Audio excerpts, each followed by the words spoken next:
Hello friends, welcome to करेजी ये अड्डा। तो आज के इस वीडियो में हम मॉक टेस्ट 188 लेके आए हैं और ये हिंदी से संबंधित होंगे। तो आज हम हिंदी के प्रत्येक टॉपिक से एक एक प्रश्नों को लेके आए हैं जो आपके एग्जाम के लिए बहुत ही ज़्यादा इंपॉर्टेंट होंगे और इन सभी प्रश्नों को भी एक्स्ट्रा फैक्ट के साथ जानेंगे। तो आप लोग वीडियो के अंत तक बने रहिएगा। तो चलिए शुरू करते हैं। पहला प्रश्न आप सभी के लिए है, चिरंतन का विलोम क्या होगा। आपको जो शब्द दिया गया है चिरंतन शब्द, इसका आपको उल्टा बताना है। ऑप्शन में दे रखा है अलौकिक, लौकिक, नश्वर, नैसर्गिक। तो आंसर जानने से पहले इसका अर्थ जान लेते। होता क्या चिरंतन का अर्थ क्या होता, मीनिंग क्या होता है। इसका अर्थ होता है कि बहुत दिनों से चला आता रहने वाला। यहाँ लिख देते हैं, जो बहुत दिनों से चला आता रहने वाला, चला आता रहने वाला इसका अर्थ होता है। यानी तो इसका अर्थ एक और होता है पुरातन, जिसको बोल सकते क्या, पुरातन। अब इसका उल्टा बताना है। अलौकिक, तो ये लौकिक का उल्टा हो जाएगा, ये दोनों आपस में उल्टा है, विलोम है। लौकिक का उल्टा अलौकिक। उसके बाद नैसर्गिक, नैसर्गिक का उल्टा होता है क्या, कृत्रिम। नैसर्गिक का उल्टा क्या होता है, कृत्रिम। और नैसर्गिक का अर्थ समझ लीजिए, इसका अर्थ होता है, नैसर्गिक का अर्थ प्राकृतिक होता है। क्या होता है, प्राकृतिक। नैसर्गिक कहिए, प्राकृतिक कहिए, तो प्राकृतिक का उल्टा क्या, कृत्रिम ही होगा। उसके बाद देखिए ऑप्शन बच गया, ऑप्शन सी इसका करेक्ट आंसर हो जाएगा नश्वर। तो चिरंतन का उल्टा क्या हो जाएगा, नश्वर। और नश्वर का अर्थ होता है नाश होने वाला। अब देखिए एक तरफ बोला गया है जो बहुत दिनों से चला आता रहने वाला, मतलब अभी तक वो नाश नहीं हुआ है, मतलब बहुत दिनों से चला आ रहा है, तो उसका उल्टा क्या होगा, नाश होने वाला। तो इसका आंसर ऑप्शन सी हो गया। चारों शब्द का मीनिंग याद रखना है, उल्टा भी याद रखना है। अब बढ़ते हैं अगले प्रश्न की ओर। प्रश्न है, निम्नलिखित में शुद्ध शब्द का चयन करना। आपको ये चारों ऑप्शन में कौन सा ऑप्शन में शुद्ध शब्द लिखा गया है। ऑप्शन ई में दिया प्रणाम। प्रणाम ऐसे होता है, नहीं होता, ये तो गलत हो जाएगा। प्रणाम होता कैसे, देखिए इसे प्रणाम, ठीक है, ऐसे होता है, लेकिन यहाँ दिया गया ऐसे, ये तो नहीं, ये गलत है। आपको शुद्ध शब्द का चयन करना है। नेक्स्ट है पूज्य। पूज्य ऐसे नहीं लिखा जाता है, पूज्य में मतलब दुर्घेय होता, फिर आधा जो यो पूज्य ऐसे होता है। यहाँ हर से दिया था, ये भी गलत हो जाएगा। तो यहाँ पूर्व, पूर्व में यहाँ देखिए हर से दिया, लेकिन पूर्व ऐसे होता, प में दुर्घेय होता, वो में रेव ऐसे होता पूर्व, लेकिन यहाँ पे हर से, ये भी गलत हो जाएगा। आपको शुद्ध शब्द का चयन करना था। इसका आंसर ऑप्शन डी हो जाएगा, विभीषिका। विभीषिका ये सही से लिखा गया, ऐसे ही लिखा जाता। बाकी ये तीनों शब्द गलत लिखा था, इसको सही से कैसे लिखा जाएगा वो हम बगल में लिख दिए, आप इसे देख लीजिएगा। नेक्स्ट है, आकाश का पर्यायवाची कौन नहीं है। इनमें से आपको बताना है कि कौन सा शब्द है जो आकाश का पर्यायवाची नहीं है। सबको पता है, गगन है, नभ है, व्योम है, ये सभी आकाश का पर्यायवाची है। लेकिन ये जो जलज है, ये जलज आकाश का पर्यायवाची नहीं है। इसका आंसर ऑप्शन डी हो गया। अब आपको बताना है कि जलज किसका पर्यायवाची है, जलज किसका पर्यायवाची है। तो ये जलज हो जाएगा, इसका पर्यायवाची लिख देते हैं राजीव, अरविंद, और बोलिए आसान शब्द लिख देते कमल। कमल का फूल होता ना, कमल। तो कमल, राजीव, अरविंद, जलज ये सभी कमल का पर्यायवाची है। बाकी इसके अलावा गगन, नभ, व्योम, आकाश, आसमान, ये सभी आकाश का है। नेक्स्ट है, निम्न में से शुद्ध वाक्य का चयन करना। नहीं, कौन सा वाक्य है जो शुद्ध है। ऑप्शन में दिया है, अध्यापक ने हमसे लेख लिखवाया। अध्यापक से हमसे लेख लिखवाया, देखिए सुनने में अजीब लग रहा है, अध्यापक से थोड़े, अध्यापक ने होगा ना, तो ये दूसरा वाला ऑप्शन गया। अध्यापक के हमसे, बा के थोड़े आएगा, ने आएगा। अध्यापक ने हम लेख लिखाया, बा अजीब है हो। इसका आंसर ऑप्शन ए हो जाएगा, है ना। ये वाक्य शुद्ध है, शुद्ध वाक्य ही आपको चयन करना था। अध्यापक ने हमसे लेख लिखवाया, ये वाक्य सही है, आपको सही वाक्य ही चयन करना था। इसका आंसर ऑप्शन ए हो गया। नेक्स्ट है, रास्ता देखना। मुहावरे का अर्थ क्या होगा, है ना। किसी का आप रास्ता देख रहे हैं, उसका मुहावरे का, उस मुहावरे का अर्थ क्या होगा, रास्ता देखना। समय नष्ट करना, पता लगाना, निराश होना, प्रतीक्षा करना। आप किसी का रास्ता देख रहे हैं, जो हो रहे हैं, तो यानी उसका प्रतीक्षा कर रहे हैं। तो ये भी नहीं होगा, ये भी नहीं होगा, ये भी नहीं होगा। इसका आंसर ऑप्शन डी हो जाएगा, प्रतीक्षा करना। तो रास्ता देखना मुहावरे का अर्थ होगा प्रतीक्षा करना। नेक्स्ट है, अनिवार्य का विपरीतार्थक शब्द क्या होगा। विपरीतार्थक रहे, उल्टा रहे, विलोम रहे, बात सेम है, तो आपको अनिवार्य का उल्टा बताना है। पहले अनिवार्य का अर्थ बता देते हैं। अनिवार्य का अर्थ क्या होता है, मतलब जो करना ही पड़े, फिक्स है, वो तुमको करना ही पड़ेगा। लिख देते हैं, जो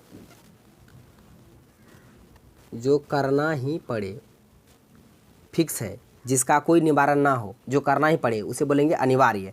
उसका उल्टा क्या होगा, अतिवृष्टि थोड़ा होगा, अतिवृष्टि अल्पवृष्टि ये नहीं होगा। असफलता भी नहीं होगा, सफलता उल्टा। अनुत्कर्ष ये भी नहीं होगा। इसका आंसर ऑप्शन बी हो जाएगा, वैकल्पिक। वैकल्पिक का अर्थ क्या होता है, बहुत सी चीज़ों में से किसी एक को जब आपको चुनना है, जिस तरह मान लो कोई चीज़ अनिवार्य है, आपको करना ही पड़ेगा, तो उसका उल्टा क्या होगा, बहुत सारे चीज़ में जो एक को आपको चुनना है, तो वैकल्पिक इसका आंसर हो जाएगा। इसका अर्थ क्या होता है कि बहुत सी चीज़ों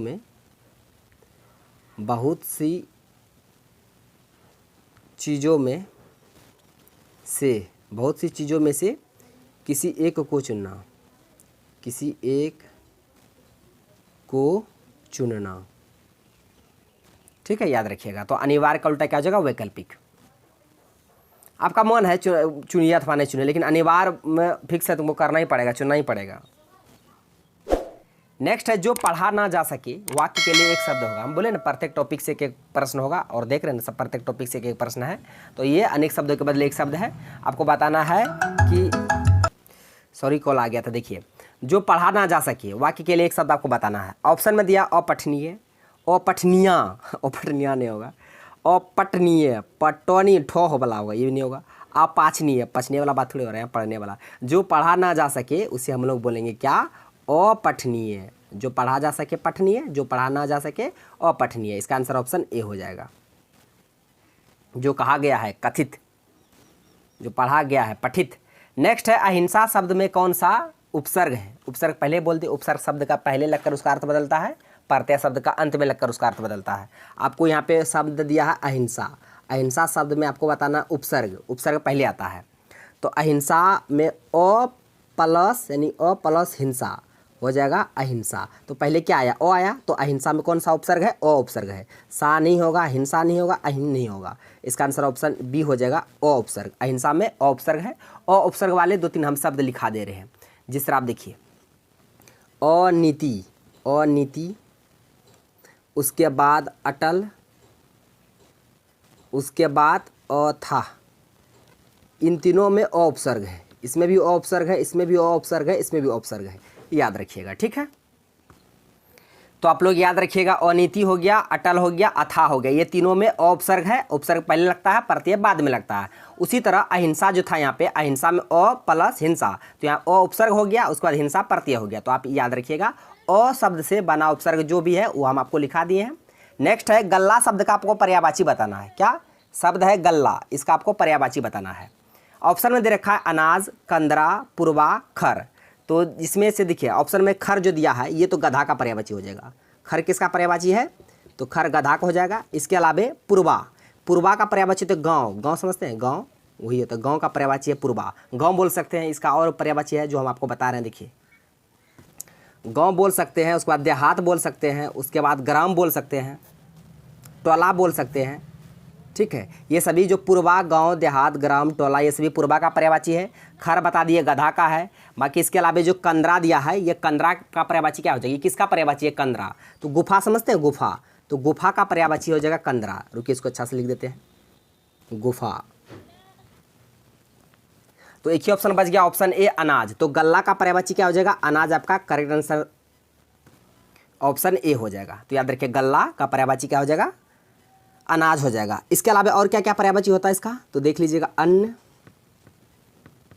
फसल, अन्न, फसल, खाद्यान्न, अन्न, फसल, खाद्यान्न, ये तीनों किसका पर्यायवाची है, अनाज का है, गल्ला का है। गल्ला, अनाज, अन्न, फसल, खाद्यान्न, याद रखिएगा। कंदरा गुफा का था, पुरवा लोक, पुरवा किसका पर्यायवाची था, गांव, देहात, ग्राम, टोला का, और गधा गधा का खर। तो सभी को आप याद रखिएगा। अब बढ़ते हैं अगले प्रश्न की ओर। प्रश्न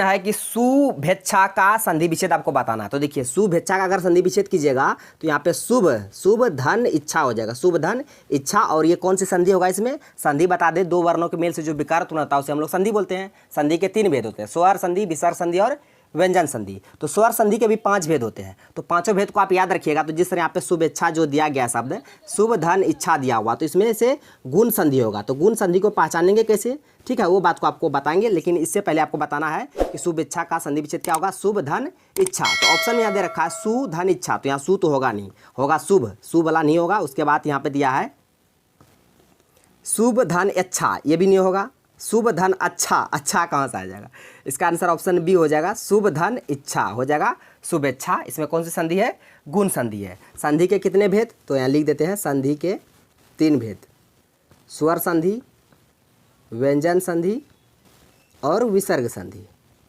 ठीक है। स्वर संधि के भी 5 भेद हैं, उस 5 भेद को याद रखिएगा। हर्ष, दीर्घ, प्लुत, यन, अयादि,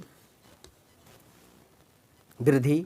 नेक्स्ट है ये आज का ये लास्ट प्रश्न है। इस प्रश्न का आंसर को आप लोग को कमेंट बॉक्स में देना है। दशानन में कौन सा समास है?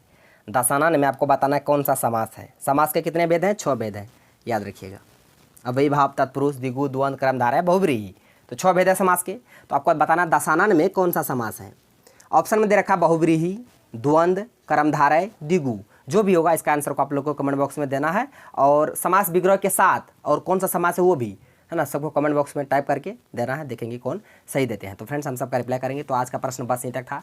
सारे प्रश्न को विद कॉन्सेप्ट के साथ बता दिए। आई होप आपको वीडियो पसंद आया होगा। यदि वीडियो पसंद आया तो मेरा वीडियो को लाइक कीजिए तथा मेरा यूट्यूब चैनल कर दीजिए सड्डा को सब्सक्राइब करिए और बेल आइकन को भी हिट कर दीजिए ताकि हर एक लेटेस्ट वीडियो का नोटिफिकेशन तुरंत आप तक पहुँच जाए। Thanks for watching video. धन्यवाद। अब मिलते हैं नेक्स्ट वीडियो में नेक्स्ट टॉपिक के साथ। तब तक के लिए जय हिंद।